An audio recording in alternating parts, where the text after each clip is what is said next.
Warpugs. So today we're checking out some Miniminuteman and we're revisiting the Baghdad battery, which, frankly is headache-inducing at the best of times. Guys, Miniminuteman has shown us several instances where people have been absolutely and totally... Look, we see patterns as humans. It's just what we do. The important thing is to not let those patterns lead you down a rabbit hole into just absolute madness, because it can happen, and he's shown us several instances of that. When you... It's okay to see patterns in things, and like, trust me, it's how we got here. It's how we got to this point, but when you let those patterns dismiss all logic and reasoning, that's when you have a serious problem. And we've seen several instances of this, from the Dendora to the Gosford glyphs to the Baghdad battery itself. And Milo has been very good at deconstructing these things, and I can't wait to get back into his, well, yeah, the Graham Hancock part of, anyhow, guys, thank you so much for joining me. I much appreciate it. If you have not gone over to Miniminuteman's links in the description below, they're all down there. Please go subscribe to him and check out more of what he brings to the table, because to be quite honest with you guys, it's one of my favorite channels on this platform. And to be honest, like, for nature, I love Casual Geographic. I love Lindsay Nolte. For history, I really am enjoying Milo. For military history, of course, the Fat Electrician. Warpugs, let's get right into this. I hope you guys enjoy. Let's go. Let's just go. Hello, good sir. Friends. My name is Mike. I'm so jealous of this guy's hair. I swear to God, I wear a hat because I'm bald. The first step in to handling any problem is to admit that you have one. I am bald. Hello, and welcome back to another episode of Awful Archaeology. As you can tell... Okay, so I cut him off, and I'm sorry about that, but at the same time, I don't really know what's going to happen with this. I don't know if somebody critiqued him, or if this is a serious thing, or what happened, so let's just go. By not only the title of this video, but also the fact that I am sitting down holding my laptop that I got as a birthday present when I turned 14. Nice. This episode is going to be a little bit different. Over the last couple days, I have been working on scripting the next episode of Awful Archaeology, discussing the Gosford glyphs, which we is saw. something that has been time-consuming and painful. But it was brought to my attention that the last episode of Awful Archaeology, discussing the Baghdad battery... Oh, hey, Stinky. You want to sit here with me? Oh, the cat. Yeah? This is Lou. All right, Lou. Oh. You want to hang out with me for this video? Here, I can hold you like this. You can be a small baby. Or you can be weird like that. That works too. Okay, never mind. Go. That orange cat energy cannot be denied. Oh, please don't walk on my keyboard. I don't need this right now. Yeah. Okay, fair enough. You just want to hang out with me, don't you? Okay, let me get you a bed.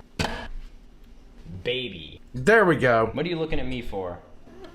Little bastard. Anyway, as I was saying, the last episode of Awful Archaeology, discussing the Baghdad battery, drew the attention of a very interesting character. None other than Dr. Brad Hafford of the Artifactually Speaking YouTube channel. Which, if you are not currently subscribed to it, you should absolutely do, because they have some unbelievable content. Now, this video has been doing very well. At the time of me recording this, it has over 40,000 views, so it's safe to say that a lot of people have seen this professional's take on my video. But I want to take this as an opportunity to share a little bit of scientific discourse within this community that we've built here. I am very accustomed to listening to the other things that people have to say on my videos, considering that the majority of my conspiracy things could be classed as reaction content. But what we have not done here yet is listened to the words of someone who is a trained professional who is analyzing my content. So today I'm going to be watching this video for the very first time. I've watched...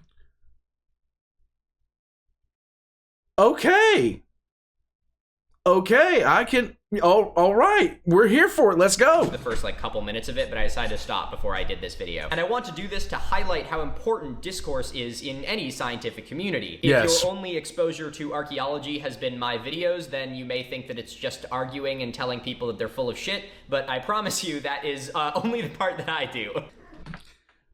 75% of that, yes, maybe, but, you know, I don't have a problem with it considering how full of crap. Yeah, I don't have an issue with this. What, Lou? Oh my god, what is that? Is that Milo from the future? Milo from the future, what do you want? I'm really glad you asked, Milo from the past. I'm here to tell you about today's sponsor. Because today's sponsor is Factor 75. Factor's menus are updated weekly to include a earth-shattering 27+ meals. Yes. Factor delivers fresh, ready-made meals to your doorstep. And since there's no prep, there is no mess. And also, since there's no prep, it allows you to be able to fill the rest of your day with the things you love. There's also plenty. See, I'm too fat for meals like this. I can't. Like, I need at least 3 of those. There's a reason. Plenty of accommodations for different dieting options, such as vegan, vegetarian, calorie smart, and keto. And I mean, with those 27+ meal options per week, there's gotta be something for you there. You can use my link or go to go.factor75.com and use code POGMM130 to get $130 off across 6 boxes. Now that right there is a steal of a deal. And then I can just do a exit strategy. This'll get so many clicks. Me and this cat that I just found would like to thank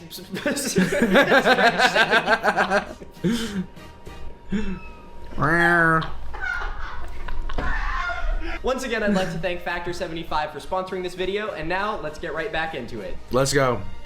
Cat. Yay. Look what I got. Yay. This is not mine. This is my roommate's cat, but it will be mine eventually. Hi, little one. Is that not close enough to me for you? You want to stand on my lap? Okay, never mind. I guess I'll go fuck myself. So without further ado, welcome to episode 6.5 of Awful Archaeology. Let's go. We will be discussing.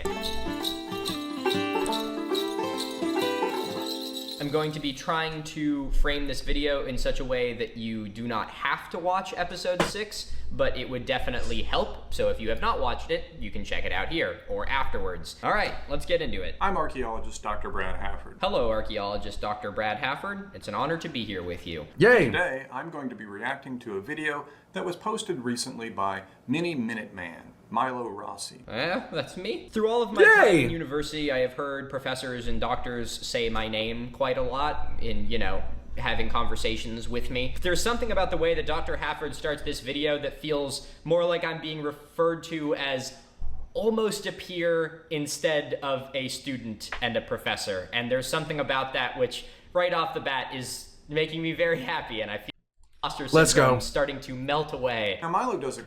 Imposter syndrome is something we all deal with. When I was making lore videos for 40K, I had constant imposter syndrome. Because no matter how many books I read, no matter how much time I spent, no matter the fact that I would write full-out college thesis levels of scripting, I would still be sitting there like, my God, I sound like an idiot. Great job of debunking conspiracy theory. Most archaeologists don't spend a lot of time trying to do that because the leaps of logic that are involved with the people that want to believe the conspiracy theories are pretty convoluted, and it's difficult to convince them otherwise. They really want to believe in this. That is actually a very good point that Dr. Hafford makes here, is the fact that if someone wants to believe something, they're going to believe it no matter what. A misconception that I think a lot of people have with my debunking videos is that I am trying to change the mind of the person on which I am commentating. Right. And most of the time, I am not. My conspiracy debunking videos are geared towards people who might be on the fence. Someone who, with the influence of a handful of videos, could find themselves straying away from fact and towards the world of fiction. When people start going down that rabbit hole, the first thing they do is they hear something that interests them, and then they start delving into it. You will never convince a fanatic that they are wrong. You will simply not. You can try, and good on for those people that do. Full on respect for people that go into that kind of a battle trying to convince someone that's a fanatic that they are actually incorrect, that the worldview is wrong. You're hardly ever going to see that actually happen. So, yes, his videos are made for people who are on the fence. Flat out. It is, and sometimes some of these theories, I'm not even gonna lie, sometimes some of these theories deserve to be mocked, okay? Flat Earth deserves to be mocked. That ridiculous concept that the Earth is expanding deserves to be mocked. Some of these ideas just flat out deserve to be ridiculed.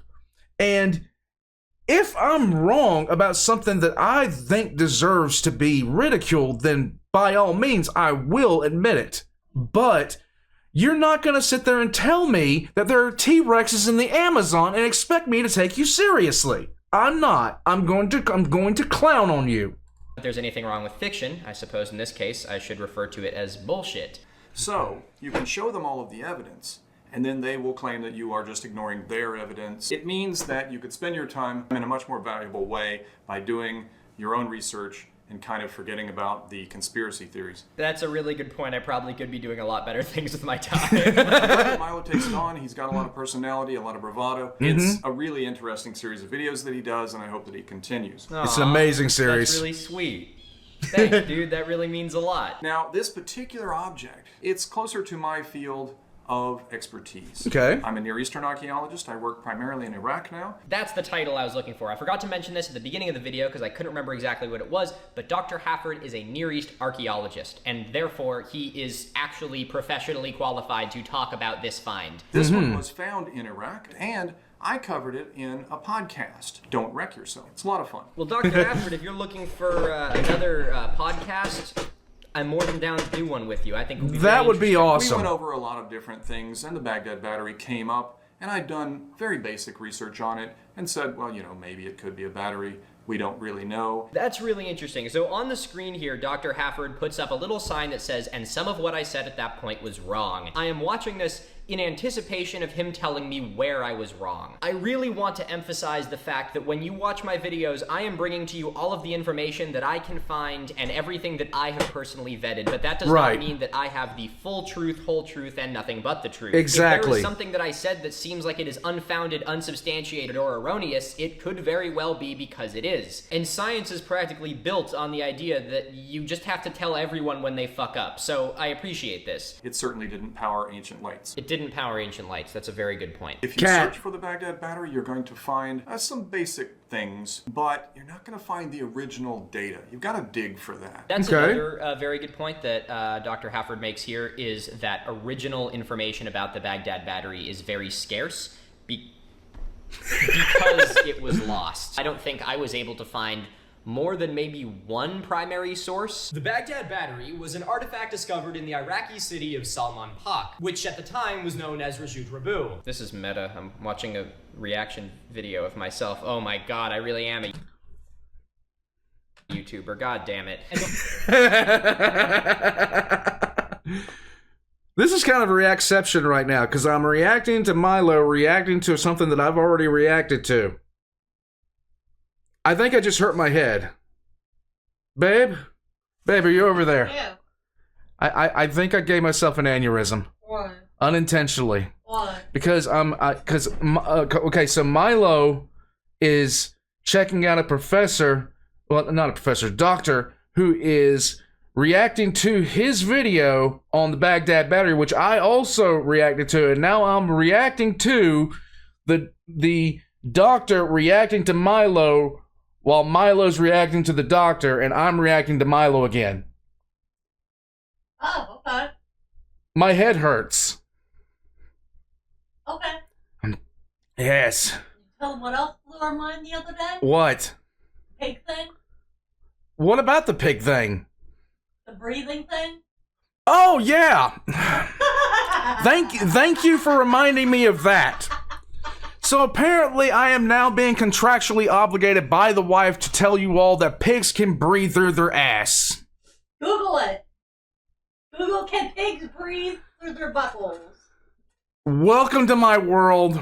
I'm shutting up. The location where the batteries were discovered is located about 15 miles to the south. Oh man, this is nerve-wracking. He hasn't even said anything yet, and I feel like I'm being tested. I'm watching a professor talk about my video, and I'm just waiting for him to say something about how I'm wrong. While today the settlement is known as Salman Pak, in antiquity it was known as Al-Madain, as is indicated by my terrible handwriting. It's true that you might think that it was found in Baghdad, but Oh, I thought he was going to say that it's true that my handwriting's terrible. it's not. But it was found on the outskirts of Baghdad. There are conflicting reports. So I found these conflicting reports. The very earliest one in 1938 says that it's southeast of Baghdad, which is what he's showing. But it also says it's on the train line to Kirkuk, which is north of Baghdad. So I finally found a great resource from 1964 from someone who was working in the National Museum in Iraq. Wow.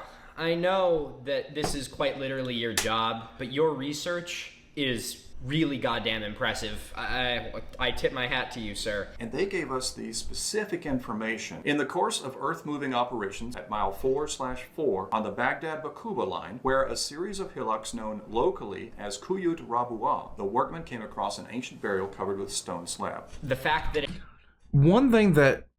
Okay, so I've talked about AI and how worried I am about it, but AI is getting to the point now where we're going to be able to research primary sources far quicker, because AI is getting to the point where it can like transcribe print, so you can scan a page and transcribe the entire thing. Do you realize how utterly ridiculous it's going to be that we're going to be able to look up primary sources in terms of newspaper articles and stuff like that, and be able to control F to look for things? it actually has some context information here, at least right off the bat. I never came across any information that talked about the stone slab that the burial was covered with. The only information I found about the burial was that allegedly the jars that were found, the batteries, were located at the corners of the burial site, but not knowing what the layout or contents of the burial site were does not actually explain that much about it. No. He's reporting that the earth moving was originally done by the rail department, but not for the building of the railway. This was to get dirt to fill in low-lying areas where mosquitoes were breeding. And they said that they found a grave. They did, but that's why they called in the antiquities department. They then began an excavation of this site, and they say that it's a Parthian settlement. So this tells us that it's on the Baghdad-Bakuba line at 4 miles north of Baghdad. I'm impressed. I'm very impressed. It is your job, but I'm still impressed. So it's not at Salman Pak. So that's actually pretty interesting. Using a handful of primary sources, Dr. Hafford was actually able to narrow down where this location may have been. We'll try and go back into my sources and see where I found that it said Salman Pak, but interesting that over time, like a game of broken telephone, the actual discovery location has been misquoted in presumably more than one publication. And that's not really surprising, to be honest with you, because sometimes when things are reported, there are just things left out, and then you're not dealing with the first person account of it, you're dealing with the third person account of it, of somebody who heard it, who, you know, had the story relayed to them, who had the story relayed to another person, and then to them. So, like he said, Chinese telephone, you're getting it not first, but second and third, sometimes up to 10th hand. There's going to be some matters that are incorrect. And I'm glad that we have seen this now. I'm glad that he saw this. There. Anyhow, I'm glad that he saw this and set the record straight on that. And like Milo said, you get proven wrong, you get proven wrong. That's what happens. Home to countless archaeological sites. One of the most impressive being Tak Khasra, which is the remains of a Persian palace. Salman Pak is essentially, it's where ancient Ctesiphon was. That's where the Tak Khasra is. I've been part of a project that has been helping to reinforce it. Oh my god. That's Dude, awesome. Okay, when I said that this guy was qualified to talk about this site more than anyone I knew, I didn't know that he had worked on restoring one of the monuments that I talked about in this video. Man, this is so cool. I'm stoked about this. He also says that Al-Midain is best known for finding the Baghdad battery. I doubt that's true. It's best known for Ctesiphon and the Tak Khasra. You got me. It is probably best well known for that. You win this one. As in the 1930s, there was by and large very little care taken for archaeological diligence, as much of it was unfortunately a for-profit business. Even everyone's favorite Hollywood archaeologist acknowledges this in Indiana Jones. Okay, I'm probably going to get a little defensive here now. Uh-oh. I stepped on some toes. Oh. To call all archaeologists from the 1930s for-profit and essentially just looters, I think that's unfair. It is true that they were not the same diligence that we have today, but most archaeologists, certainly good ones, and I would hope that the vast majority of them, even in that period, were mostly concerned with finding out how ancient people lived. That's what we do. So yeah, I'm probably defending archaeology too much. I don't think you're defending archaeologists too much in the slightest here. In fact, I would be surprised if you didn't. This is your field after all, and you've been surrounded throughout your life with people who are passionate and diligent about learning about the past. And I do admit, I do speak in, I think, a little bit more gross generalization than I probably ought to in that previous clip. But I think that at least the modern public perception of archaeology historically tends a lot more towards the it was all in good faith than the fact that there was a lot of early archaeology which was a little bit nefarious. I also do feel the need in my videos to try and make my audience aware of the fact that archaeology has not always been the field it is today. Now, of course, we are painfully aware of this in examples like anthropology, which was spawned out of the same minds as scientific racism, things like eugenics, but obviously has changed quite a lot over time, now being actually the study of people. So I do admit that was an overcorrection on my part, but it was part of the attempt that I have on my channel to inform my audience that this field has morphed a lot over time and has become something which is unbelievably well calibrated and scientific. The other thing that you can I understand where he was coming from. You know, I get where he was coming from as well, as far as being defensive about it, because he's right. Not every single one of them was out for profit. All this other, they weren't all out there for it.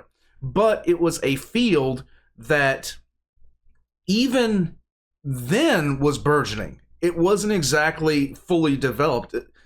We had only very, very recently, and by recently I mean, 100 years, really begun to get everything ironed out in terms of how we were approaching the scientific method and how we were approaching, matters such as natural history and human history, things of that nature.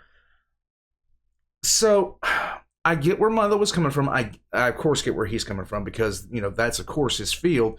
And yes, he's going to have a different view on that, but it was a different time. We are much better off now, which is very, very, I'm glad about, just 100%. I mean, it was in the I could rattle on about this forever. Just be glad that you live in this time. I can't wait to see where we're going to be in 20 years. I can't wait to see where we're going to be in 40 years. I hope I can still remember, everything in 40 years. Let's go. What kind of irks me is that he's using Indiana Jones as an example. What's wrong with Indiana Jones? I fucking love Indiana Jones. Except in Kingdom of the Crystal Skull. Indiana Jones is a fiction. And I'm actually very glad that you bring that up, Dr. Hafford, because I feel like this is an opportunity to have a little bit of an intergenerational dialogue here. Yes, I've been interested in archaeology my whole life, but that whole life has been less than 25 years. So when I discuss archaeology with my peers, friends, and colleagues, our perception of what archaeology means is very different. Right. And you would be absolutely shocked at the amount of people who will immediately jump to Indiana Jones when I tell them about what I do. Indiana Jones was an inspiration to a lot of people in my age demographic. A suave, adventuring, exploring icon who popularized the idea of archaeology and brought it from dusty bookshelves to the silver screen. So while it's very easy for you and I to sit here and acknowledge how fictitious and oversimplified the archaeological world of Indiana Jones is, for the people who watch my videos, many of whom don't have an archaeological background, it's very important for me to differentiate. Sorry, a cat decided to play your video. Can I help you with something? There we go. I feel the need to try and differentiate between the fact and fiction of what many of us have been shown is archaeology. And you are right, he is not a representative of all of the archaeologists in the 1930s. In fact, I bet he would represent very few of them. We do know that the Baghdad battery was first analyzed by Wilhelm Koenig. In 1938, he was the director of the Museum of Antiquities in Baghdad.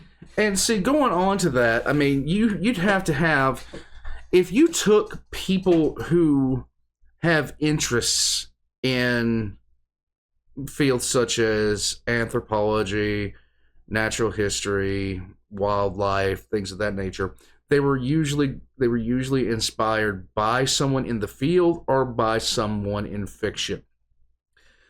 That is just how that goes. And you have several instances of, very popular characters in the past, I don't know, my lifespan, that brought these fields, which, like he said, sat on bookshelves. You have Indiana Jones, Lara Croft. You have what was that other game series where you played as a, you know, some sort of I don't remember what that guy's name was. I can't remember what his name was, but he was kind of like a male Lara Croft. Did a whole bunch of similar stuff. Death Battle did them, I guess. I don't know.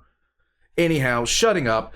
But I mean, I remember when I was a kid watching Jurassic Park, and Alan Grant was, you know, I wanted to be that guy, you know, not running from velociraptors, but I wanted to be that guy unearthing dinosaur bones in a desert. That's what I wanted to do until I didn't anymore.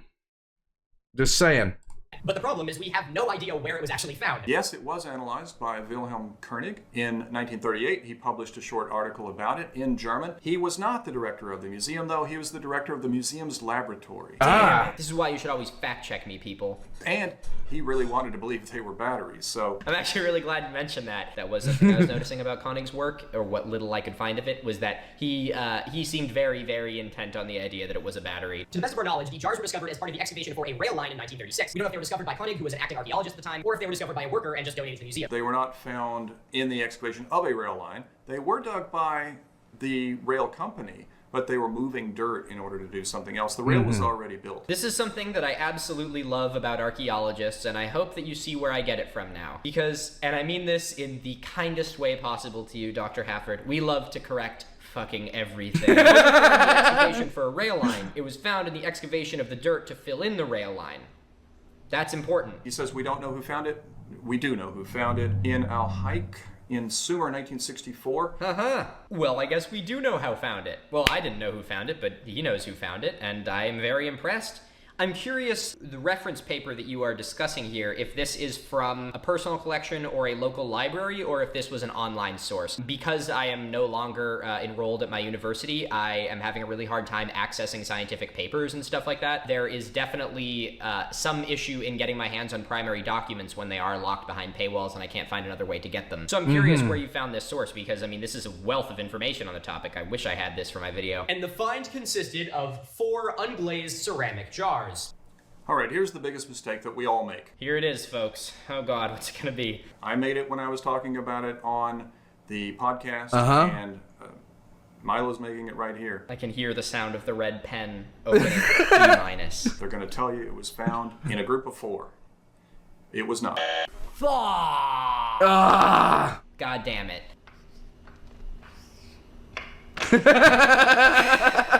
Okay. Was not found in a group of 4. We're gonna get through this, Louis. The one from Kuyut-Rabois in 1936 was found on its own. There was only one. That is something which was not only not talked about, but it was discussed incorrectly in almost every single one of the papers that I read. The one jar became 4 jars, and the location where it was found ended up being somewhere 15 miles away from Baghdad instead of only 4. So, interesting how information changes over time if there's no one there to fact check it. Across the river Tigris is the site called Seleucia. In 1930, he reports 4 of these jars. Okay, so 4 were found in a different location that were similar. When Koenig talked about this in 1938, he talks about the one that he was analyzing, and then he goes and he looks for comparenda. And he found these 4 that Waterman had excavated in 1930. So that's why people conflate it. They're getting secondary or tertiary reports and not going to the original. In the original German, he says, got this one, okay, here's these other 4 I'm going to compare them to. That explains it. Explains how it happened. Okay, good to know. Yay! So I went and found Waterman's original reports. Of course you did. I'm so glad you did. The sealed jar is one of 4 examples found during the closing days of the 1930 season at Trial Trench 30. All are small jars from 6 to 8 inches in height of very common unglazed ware. All were sealed with bitumen stoppers, and each was held in place by small rods set upright at the ends and sides. These rods were from 6 to 10 inches long and projected slightly above the jars. Each jar had 1 iron rod, the rest being of bronze. I am so stoked I decided to do a video out of this, because this is such important information for people who enjoyed the last video. Yeah! I'm really thrilled to be able to have a community where the people who do reactions to my videos have such rich, intelligent, and intellectual things to add to it. Like, this is just Don't look for that from me. I'm an idiot, and you guys know that. such great information to have, and I'm thrilled. This makes me so fucking happy. This is awesome. Each of the 3 horizontally placed jars contained a small bronze cylinder originally sealed at both ends. Interesting, bronze cylinder. In the one jar, I guess, that was analyzed in my video, there was no discussion of bronze. Each cylinder originally contained what appears as a tightly wrapped roll. So this must be the papyrus jar, I want to say. The third appears to be intact and gives the impression of a roll of paper. Yes, there we go. There you go. We've got all 3 of the ones that are lying down. They have papyrus inside the copper roll. All 3 of the ones laying down have papers inside of the copper roll. Okay. That's incredible information. Milo says we don't know anything about them in situ. About the ones at Seleucia, we absolutely do know. And there, I think, is a perfect, pertinent example of context for all of you watching. There we go. If you found 4 jars that all contained papyrus in them, and then another jar that looked similar somewhere else with something else in it, you could probably determine what the locations were used for, what the jars were used for. Right. If you have all of these things amassed in a packing container and then unpack them all as if they were from one site, the person who's looking at them is going to be pretty damn confused. Even with all of the information, I'm not necessarily right. I don't know what these really are. But when he says that the others are functionally different, I think he's wrong. And I think that you are right, Dr. Hafford. I do think that they would be functionally the same now that I know that they all had functionally the same stuff inside of them. So you're absolutely right about that. And remember that, I mean, his drawing shows 4 identical jars. They're not identical. Even at the Seleucia ones, 2 of them were missing that neck. Basically, this is a fairly common jar type. Oh my god, I didn't even think of the fact that it could be a broken... I did not even consider the idea that this could have a longer neck at one point that was broken off. That neck has a handle on it. Well, if you break that neck off, you get what looks like what we're showing here is a big jar. Man, that just blew my mind. That is a really... I did not even think about that. I got so tunnel vision of looking at it as a jar that I didn't even... Patterns. I was talking about we see patterns before. I was talking just about, like, God, I looked up the technical term for this ages ago, which was yesterday, by the way, and I've already forgotten it because my mind leaks stuff. think that it could be part of a larger structure. I was gonna draw it, but my head's in the way. What would I be doing that for? A themed drink every single video. Oh no. Man, I cannot believe I am watching a doctor of archaeology watch me drink for my job. Which we are going to call the Baghdad Battery. Yeah, Milo's a lot of fun, and I like that he's teaming up with a mixologist. I'm glad you like it, man. I'd be more than happy to share a drink with you at some point. That'd be awesome to I'm see. tempted. Awesome! Oh my God. That's awesome! No fucking way. He actually makes the drink. All right, Baghdad Battery. Dr. Hafford, I Nice. don't say this lightly, but you may be very close in the running for my archaeologist idol now. This coveted position was previously taken by one of my favorite professors from college, but my favorite professor from college never drank when I... So you might be coming for his title. I would be curious as to why you have apricots in your house. I feel like not many people keep those around. But then again, you are a Near East archaeologist, and Yeah. apricots are a Mediterranean thing. So I don't know. Maybe it makes you feel like you're close to your dig sites. Maybe. That was how you did it. You know, like COVID, you can't like go overseas and whatnot. So just eat some apricots, I guess. It's That's why I have Mothman flavored chips in the background, just in case the Mothman pumps in them, wants his chips. Never mind, I'm an idiot. almost the next best thing. As we saw in the experiment Cat. by Mythbusters and by Smith University,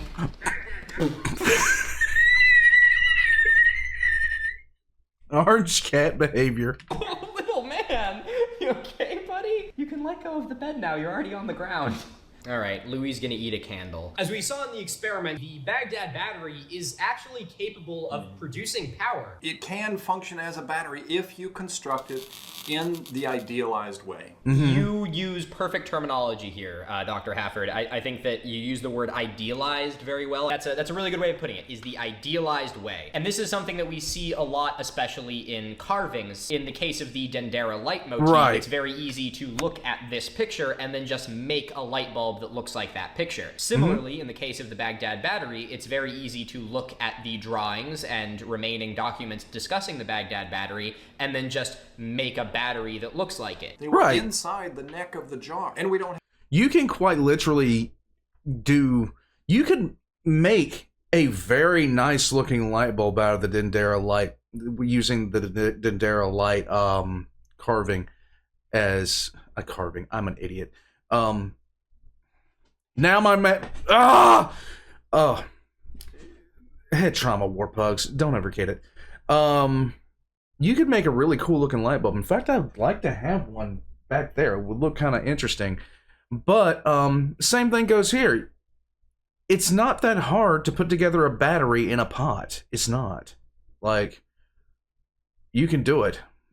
We can help. Home Depot. How many wires to make those contacts anyway? That's a great little detail there, that one of the other jars actually had 3 copper pieces inside of it. That's kind of interesting. And the last and probably most important piece of evidence for why I think that the electroplating theory is incorrect is that there has not been a single piece of electroplated material found anywhere in the ancient Parthian Empire. I really hope he's not about to say that I'm wrong about this, because I researched this one really heavily so I can say it with that level of certainty. Yeah. Am I right? Let's find out. Yeah, I agree with Milo.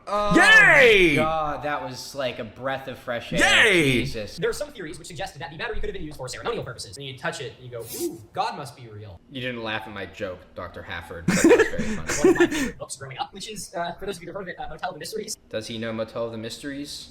This is $1 million question. And every single time I hear an archaeologist not know what something is and just assume that it is, like, oh, it's ceremonial purpose, it always makes me think of that. Could have been ceremonial, but I think it's a very funny cop-out. I love the Motel of the Mysteries. I have a copy in my office. Yes, he knows it!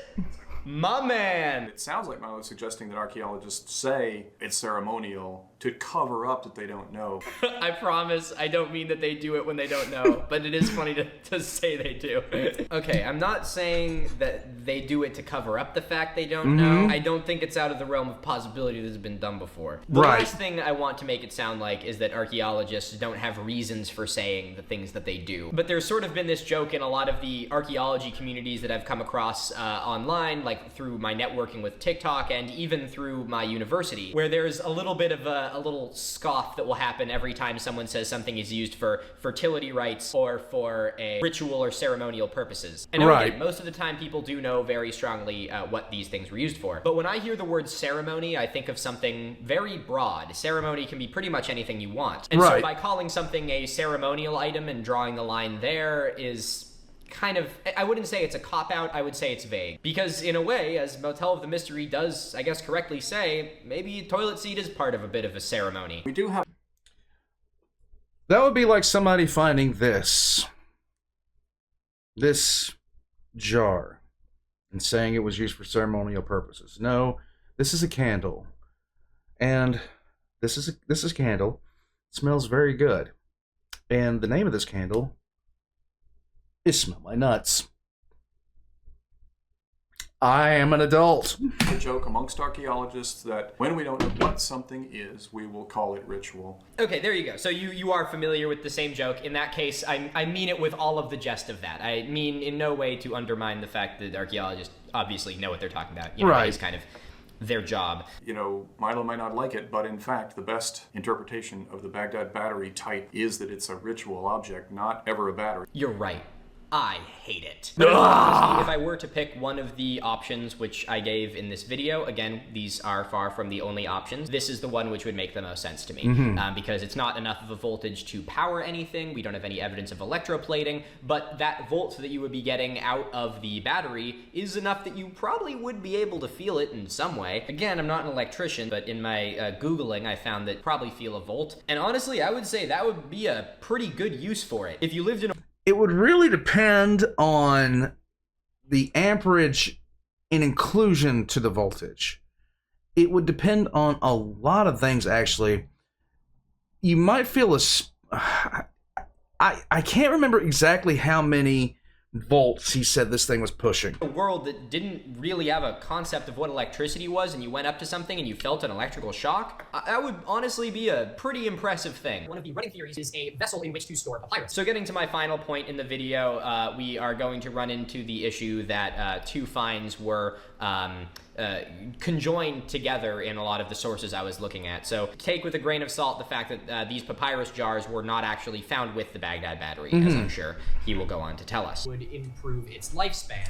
That's not what the theory is. It's not to keep papyrus dry so that you can take it out and either read it or write on it or anything like that. Instead, it's all about putting in small written slips of paper in a ritual way. Our ritual idea might be getting a little bit more concrete. First of all, many more of them than just the one that Milo says had papyrus in them. Many of them did. And secondly, we have texts that tell us about doing this kind of thing. Basically what it is you write spells out on paper. You do it on lead sometimes. Dude, this is... Oh my god, the Baghdad battery was the ancient equivalent of TikTok manifesting. Oh my god. My brain just exploded. Why? Why? Well, I had no idea about this. Oh my god. You roll that up and you put it into usually a subterranean environment because it's going to be sent to the gods. There's two things you want to do. It literally is the TikTok. It's ancient TikTok manifesting. First of all, protect yourself from evil, or maybe send evil to other people's way. There Or are win the 32 lottery. red sheets with curses written on them. About 1,600 of them have been found. Dude, what? That is so sick.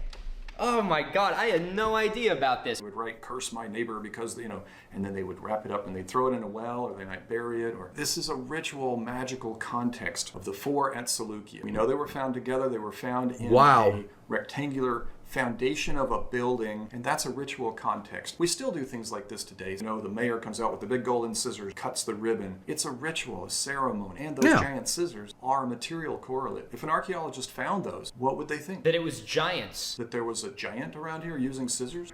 Yes, exactly. And then you would have an entire unbelievably advanced version of TikTok where people just sit there and pointed up at somebody talking about it. In foundation deposits, you will sometimes get these things to protect the building and the people who live in that building. The three that were found were on their sides. They have these nails around them. Even metaphorically, you can see that this anchors it. You can nail things together and it holds them. Well, the iron nail binds the spell. I'm really sorry if there's just a really long clip of his video here. I really don't want to be the guy who's just stealing content. I promise I'm not trying to do that. But this is just, it's fucking fascinating. I feel like this is something that needs to be talked about, and I'd feel like a fraud if I was just like, I'm going to just say this in another video. So I promise I'm presenting this in an effort to spread the wonderful knowledge that we are hearing here today. One of them had 3 cylinders in it. Another one had 10 cylinders in it. Very small. Mike. Somebody was pissed off. God. Who pissed them off? Somebody. Mesopotamian Karen, there we go. I wish that these jars were preserved in a way that would have allowed for the papyrus to survive. That would have been awesome. If I'm remembering correctly from the primary sources at the beginning of this video, they kind of came out as dust. And I know that there's been a lot of strides taken recently in attempts to read papyrus and paper that is so old that you can no longer fold it open, so it is effectively just one giant roll. They've been doing a lot of work in order to develop scans and ways that they could theoretically be able to read these incredibly fragile papers all the way through. Like there are...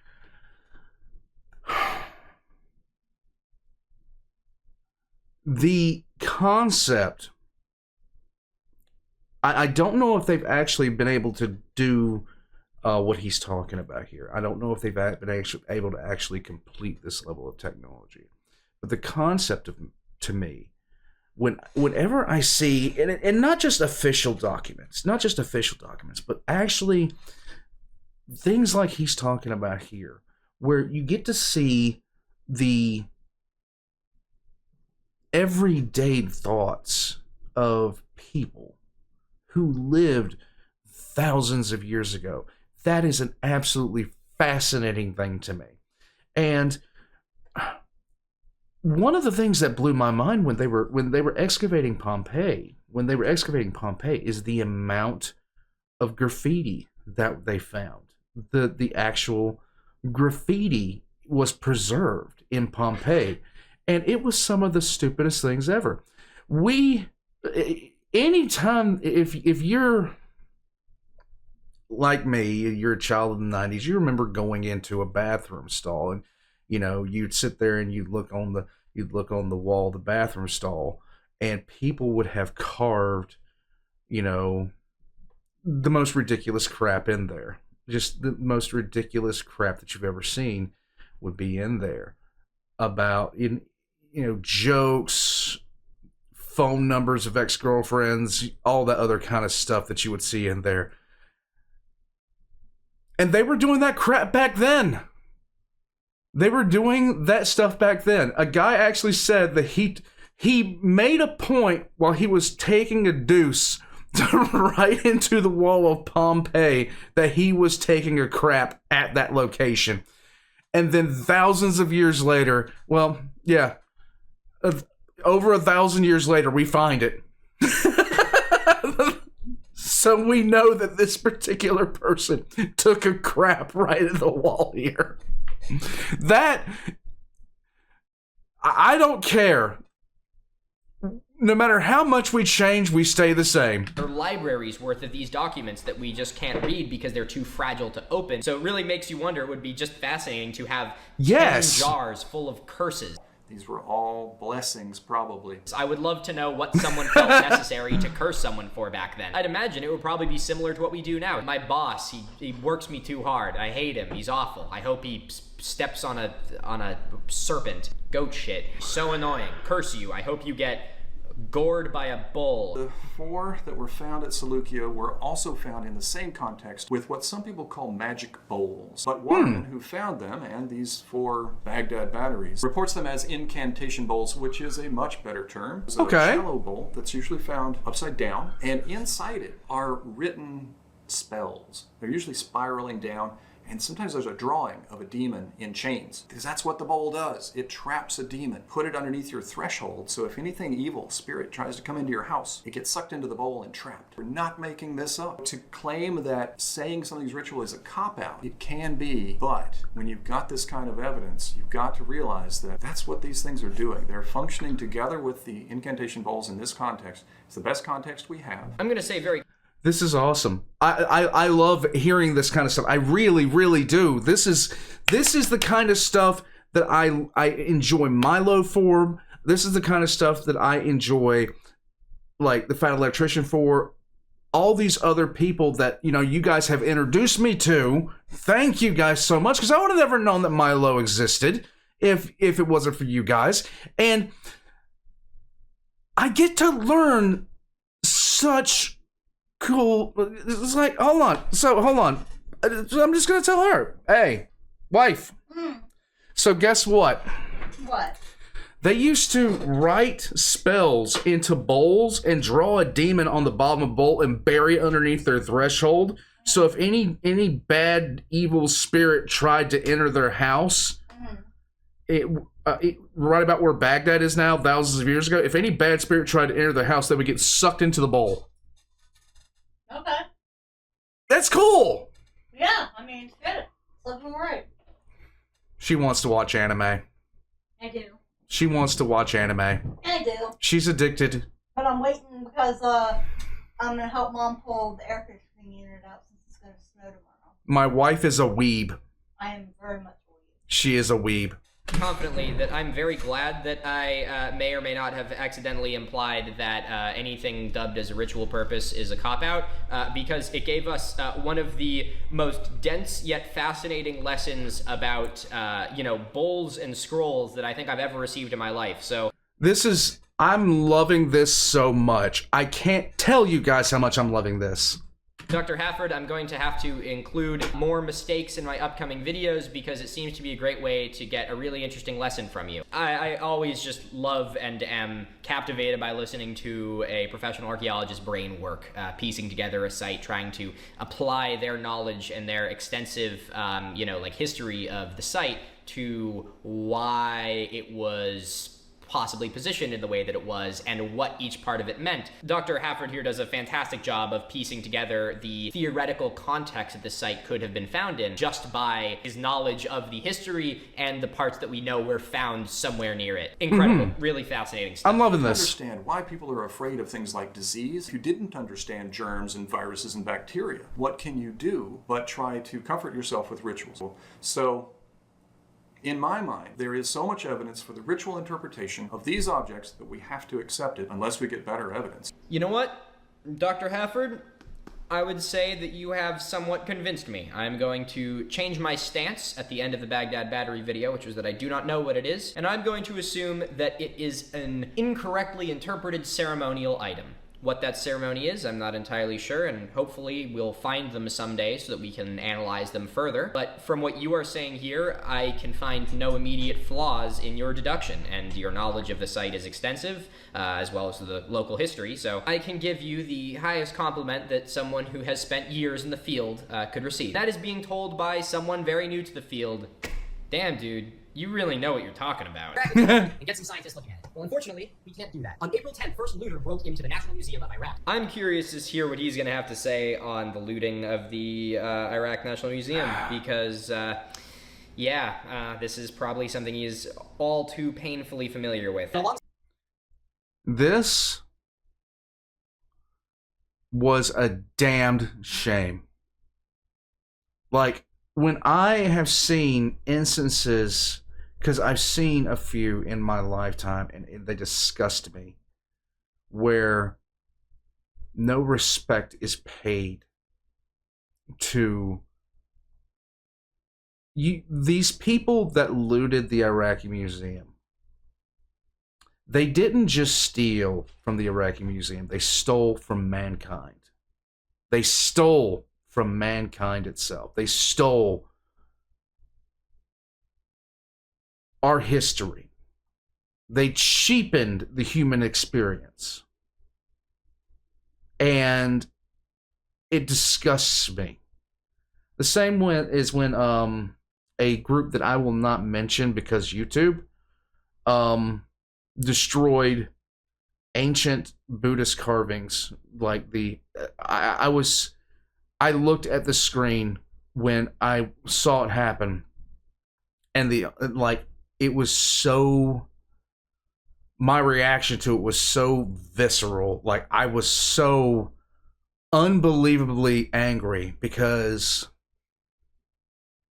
you didn't do anything but steal from all mankind. It's just disgusting to me. Inside the laundry list of missing irreplaceable artifacts were a collection of 4 5-inch tall clay jars, which today we call the Baghdad batteries. To this day, they have not been recovered, and their whereabouts are still unknown. I can't confirm that. I don't know that he can either. Well, actually, I'm going to confirm it right now. I'm going to go look for the Baghdad batteries, and I'll Go be for right it. back. Okay, I couldn't find them anywhere in the greater Providence, Rhode Island area, so I'm going to say that they're pretty lost. The records in the Iraq National Museum were largely destroyed in the looting, so it's been very difficult to make a good inventory. They're still working on it. No, Colonel Bogdanos made a database. The University of Chicago has a database in order to be able to tell what's coming back in. That's an interesting point. I was unaware of the fact that the database and records of what was in the museum itself was actually destroyed during this. I can only imagine how much more difficult that would make it to recover or even know if you've recovered lost artifacts. It's one thing to have a checklist of all the stuff you're looking for. It's another thing to just be told that you're looking for stuff. There was one thing, and I think The Guardian said that it was taken, but was it? How do they know? More likely it got broken or destroyed in the looting, I think. Not all. Somebody who doesn't even know what they get their damned hands on doesn't see something of value and destroys it. Not knowing that's so just mind-numbingly short-sighted, ignorant, and disgusting to me. All of them are in Baghdad anyway. Some are in Germany. The 6 from Ctesiphon, I think at least some of them are there. In fact, Pastori did analyze them in the 1980s. So that's interesting. There is a chance that they were broken. There's a chance that they are still somewhere. Maybe they got, I don't know, kicked behind a couch or something like that. But functionally, the Baghdad battery does not exist to us. We do not have a concrete idea of its whereabouts. We cannot analyze it, and therefore it will be, at this very moment, impossible to determine exactly what it is. Maybe we could learn a lot if we could study it, but we know a lot more than has been presented. I hope that I have shown you some of what we know and why I think what I do. You do think what you do, and you did tell us why you think it. And for that, I tip my hat to you, sir. So I will just say, I really do like your videos, Milo. I hope that I haven't come across as too negative. I'm just showing that there is more evidence. Oh, no. Not in the slightest, Dr. Hafford, and I hope that I have not done the same for you. I greatly appreciate your input in this video. You have an unbelievable wealth of knowledge to share with the world. I am thrilled to see that you are on YouTube creating content. The YouTube channel that Dr. Hafford is reporting from is right here. Please. I will have this in the description down below as well. Go by and check him out. Please, if you have not already, subscribe to him, check out his content. His stuff is awesome. And I mean, you've gotten a good profile of who he is through this video, and if you liked this, I promise you'll like the rest of it. And I want you to continue doing these, and I love watching them. So I'll just say cheers. Well, uh-oh, I've just engaged in a ritual. Oh shit, we got a ritual alert. And say, I look forward to seeing your next video. Cheers. Dr. Hafford, oh my god.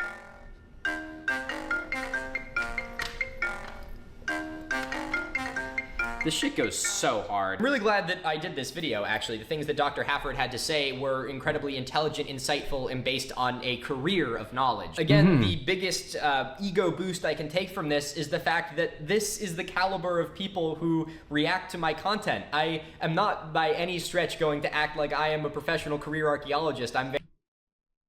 And then he sees that I have checked out his content, and then he just shakes his head and cries. Very new in my career, but the fact that I have, you know, the eyes of people who spend their lives doing this have turned to me, and even that they're criticizing the things I say is humbling and thrilling at the very least. And I also want this to stand as a testimony to my viewers. I am always going to be here, and I am always going to provide you with the facts as I find them. But the most important thing about science is not backing yourself into a corner. Even if you believe every word that comes out of my mouth, I encourage you to find other creators and other academics who are willing to challenge what I say. And more importantly, I want you to challenge what I say. I want you to think about the things I say to you with the lens of this video we just watched. I did not knowingly bring anything to you that was wrong, but there are things that just required a different set of eyes in order to understand better. So ladies and gentlemen, I'd like to thank you all very much for watching this video. I promise that the next episode of Awful Archaeology discussing the Gosford glyphs will be out as soon as I can, though at the moment I'm working on the next Human Origins video that should be out hopefully by the time you see this. Once again, I'd like to thank Dr. Hafford for contributing his time to help educate the masses, and I would like to thank my patrons for making this video possible. As always, patrons get early ad-free access to all of my videos. If you'd like to become a patron, stuff about that is going to be in my description, and your name will be in the credits of this video as a small token of my gratitude. Remember to stay curious, stay inquisitive, and most importantly, remember to check your sources.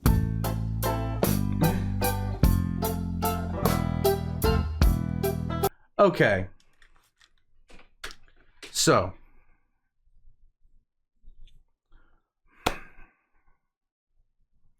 What can I say about this?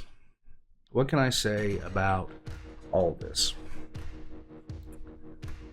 There is a reason that I enjoy creators like Milo, okay? There is a reason why I take inspiration for my own, for what I do myself, what I'm hoping to do in the future. Like, when you can't admit that you're wrong, there's a problem. And I've seen people go down that rabbit hole. I've seen people so convinced of themselves. In fact, we saw something like that very recently in another space. I have decided to leave alone because I wasn't brought into the drama, which I'm glad for because I just didn't want anything to do with it. When somebody comes into a space and doesn't want to admit that they're wrong, that's a problem. Watching this and watching how he reacted to the doctor correcting him. If I didn't like Milo before, I would at this point. I have no issue admitting when I am wrong about things that I believe and hold very entrenched in my beliefs. And nobody should have that issue. I have some things that, you know, I would consider myself a fanatical believer of. But at the same time, I've seen enough of my assumptions and things I held as empirical fact be challenged and questioned and dismissed. I've seen so many things change in my lifespan. And I'll just bring up, like, when I was talking about dinosaurs earlier. I was talking about how he was talking about when Milo was talking about Indiana Jones, my thought went to Alan Grant. When I was a kid, Chicxulub wasn't, you know, completely and totally hashed out at that point. Chicxulub as a theory, as an asteroid impact theory, hadn't been completely ironed out. There was still a lot of questions about how things, and, you know, people were saying, oh, the asteroid theory is stupid, it's bunk, it's completely, you know, nonsense. There was questions, did they evolve into birds? Was there disease? Volcanic eruptions? Tidal changes? There was 1,000 theories on how the dinosaurs wound up going extinct. And then Chicxulub became the dominant theory. And I watched that happen throughout the course of my childhood when I was very, very interested in dinosaurs. So I'm guessing that kind of very early on, don't hold a dogmatic approach, don't hold a fanatical approach to what you're seeing and what you're observing. Always be willing to have your beliefs challenged. Always, even if you believe 1,000% that you are absolutely right, that there is no flaws in your logic. Any belief that fears discussion is not worth having. Any belief that fears debate isn't worth having at all. And I was really glad to see how Milo was, you know, just, you know, taking the fact that he had been proven wrong. It's exactly the way that I would like to do. So, if there was any lingering, like, anything at all where, you know, I was like, you know, where people would sit there and be like, oh, well, you know, it's dispelled. You have to be able to admit that you're wrong. I loved watching this. I loved watching the additional information and from somebody who is an expert in the field. And you don't have to be an expert in the field to, you know, talk about something. You don't have to be an expert in the field to relate information. But just like Milo, when you are proven wrong, admit that you were wrong. And there's nothing wrong with it. And the best part about it is, you could learn something even cooler than what you thought was true to begin with. Like the bowl.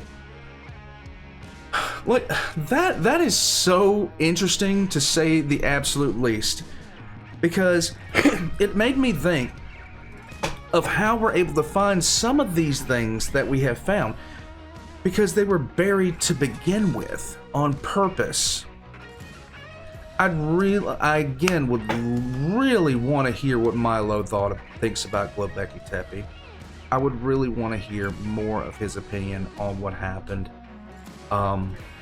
during the last ice age, everything like that. He when we checked out one of something that he had done, he talked about that. In my brain, guys, if you're ever wondering why sometimes I will talk about stuff and I am kind of vague about it, the reason is, quite simply put, I spend my days just shoving information into my brain. And the bad thing about that is the filing system upstairs operates on Windows XP. It sucks. All links are going to be in the description below, Warpugs. This was excellent. That was, like...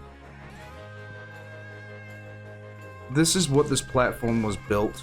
I love to say, was built for in many cases. And I love this stuff. Thank you guys so much for recommending Milo Miniminuteman to me in the first place. This has been outstanding.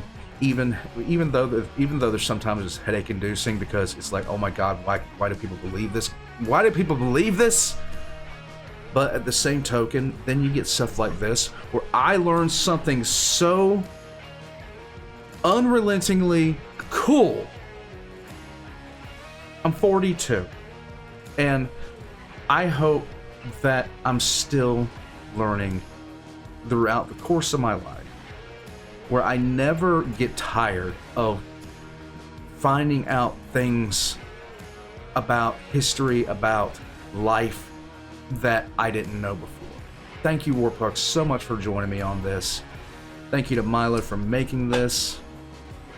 Thank you to the doctor for checking out Milo's original on the Baghdad battery and bringing this. Oh my god. Thousands of years ago,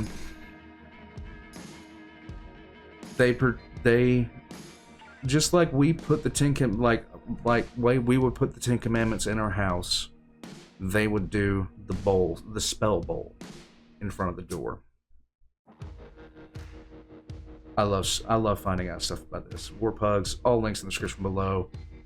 Mine as well. Pick yourself up a shirt, join as a member of Patreon for early access, and I will catch you guys next time.